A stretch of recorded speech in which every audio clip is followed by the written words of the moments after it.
Kesehatan matra adalah bidang kesehatan yang fokus pada upaya pencegahan, penanganan, dan pemulihan kesehatan individu yang bekerja dalam lingkungan tertentu dengan kondisi fisik atau situasi yang khusus seperti di darat, udara, dan laut. Kesehatan matra terbagi menjadi beberapa jenis sesuai dengan tempat atau matra di mana seseorang bekerja.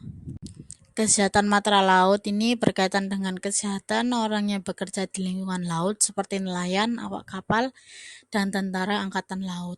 Kesehatan matra laut ini mencakup segala aspek yang berhubungan dengan kondisi kesehatan laut. Nah, resiko kesehatan laut ini ada 4 ya. Yang pertama, hipotermia dan penyakit laut. Resiko hipotermia karena suhu air yang dingin, mabuk laut, dan kelelahan akibat gelombang laut. Yang kedua, ada kecelakaan atau cedera, di mana cedera akibat bekerja dengan alat berat atau karena kondisi kapal. Yang ketiga, masalah psikologis, yaitu stres akibat isolasi, jauh dari keluarga, dan terbatasnya ruang gerak.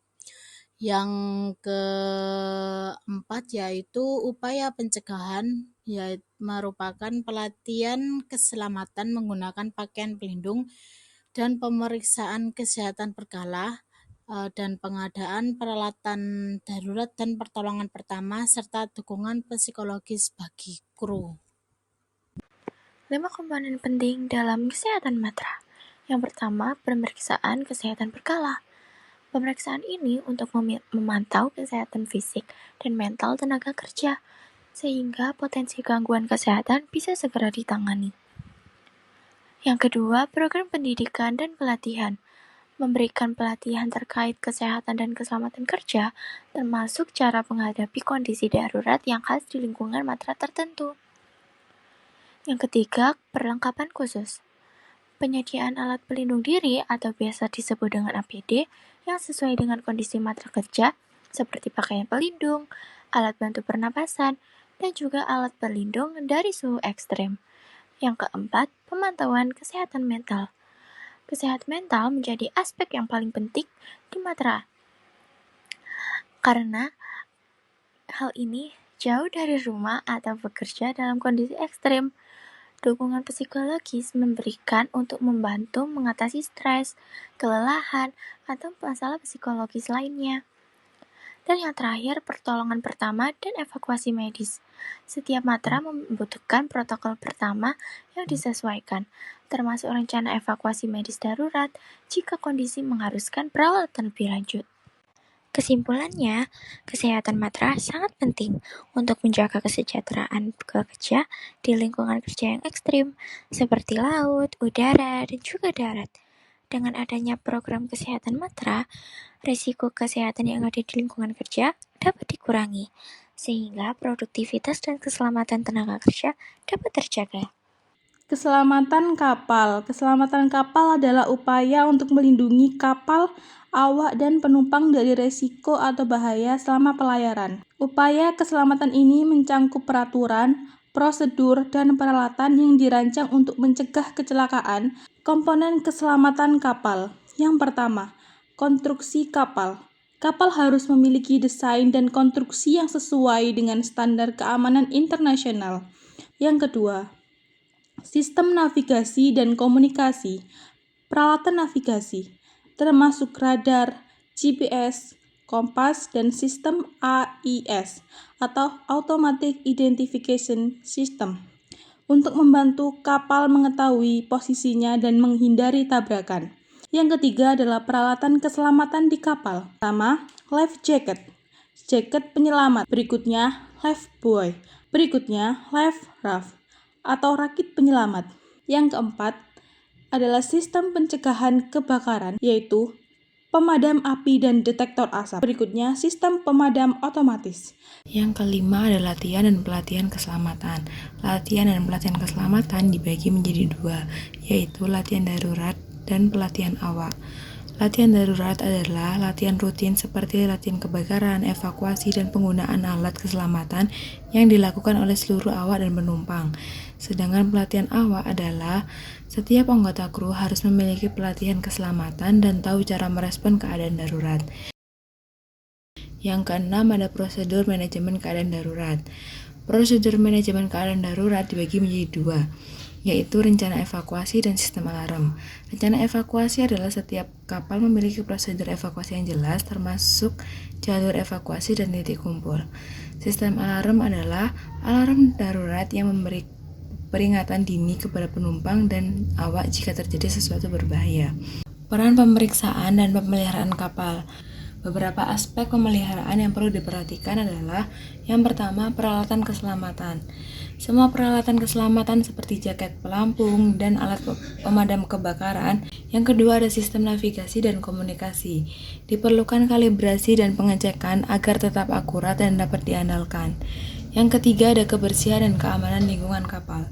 Menjaga agar tidak ada bahan mudah terbakar di area yang tidak seharusnya dan Selanjutnya ada alat keselamatan di kapal yang mencakup life jacket atau jaket penyelamat dan lifebuoy atau pelampung penyelamat.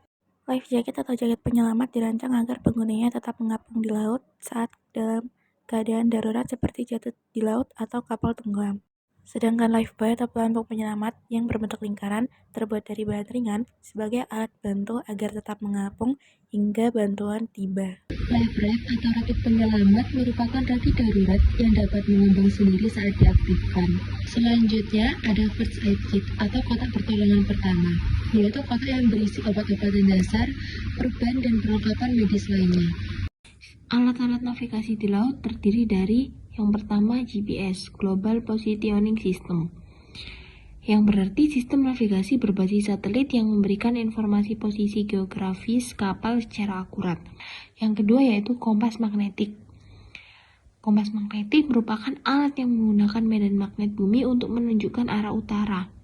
Yang ketiga ada Eurokompas. Eurokompas yaitu kompas elektronik yang menunjukkan arah utara sejati, tidak dipengaruhi medan magnet bumi. Yang keempat ada radar. Yang kelima ada echo sounder atau depth sounder. Echo sounder atau depth sounder ini merupakan alat yang memanfaatkan gelombang suara untuk mengukur kedalaman air di bawah kapal.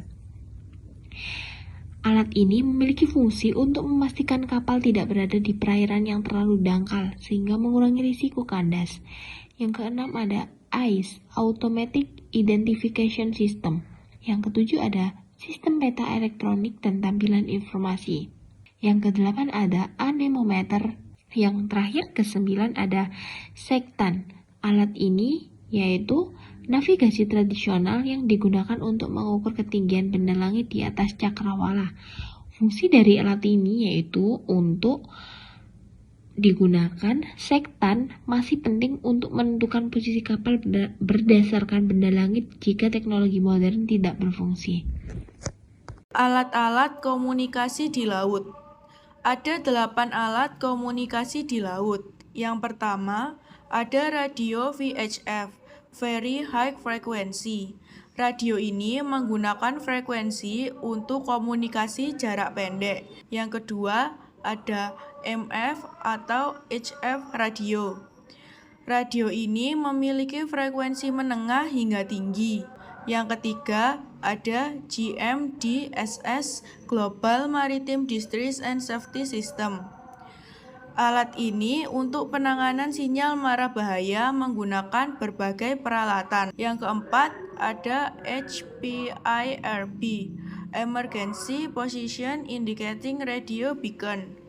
Alat ini mengirimkan sinyal darurat melalui satelit yang berisi lokasi kapal atau korban kecelakaan. Yang kelima, ada SIRT, Search and Rescue Transponder. Alat ini memancarkan sinyal ketika diaktifkan oleh radar kapal penyelamat. Yang keenam, ada INMARSAT, International Maritime Satellite Organization. Sistem satelit yang menyediakan layanan komunikasi global untuk kapal. Yang ketujuh ada telepon satelit alat komunikasi yang terhubung secara langsung dengan satelit. Yang terakhir, ada flares atau lampu sinyal. Flares ini berbentuk roket atau lampu darurat yang dapat dilihat dari kejauhan.